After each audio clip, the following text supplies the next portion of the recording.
مثل ما ذكرنا الشباب كسب الصور بثلاثة أهداف مقابل هدف، وبنشوف الأهداف معا. والمباراة عموما مثل ما ذكرنا مسجلة ستبث في وقت لاحق. هدف أول أتى عن طريق المحترف كينان، وخروج خاطئ كان من حارس المرمى بهذه الكيفية. وضع الكرة في الشباك. بعد ذلك مصعب بالمعمر أيضا بكرة ثابتة بطريقة جميلة جدا، أضاف الهدف الثاني بكرة ثابتة بهذه التسديدة. وأيضا ما كان تعامل جيد من حارس المرمى رغم أن الكرة كانت من بعيد. وقلص الفارق نادي صور بهدف. ولكن في الشوط الثاني اتصور مسعود البحري سلطان مسعود البحري نعم اضاف الهدف الثالث.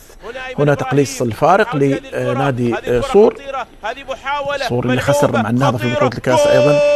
هنا قلص الفارق بهذا الهدف عن طريق اللاعب المحترف، ربما هو التعاقد الجديد للفريق، اللاعب الكونغولي اتصور 2-1. لكن مثل ما ذكرنا لاعب مسعود البحري أضاف الهدف الثالث لنادي الشباب، وبالتالي الشباب يكسب المباراة بهذا الهدف وهذه التسديدة الجميلة كذلك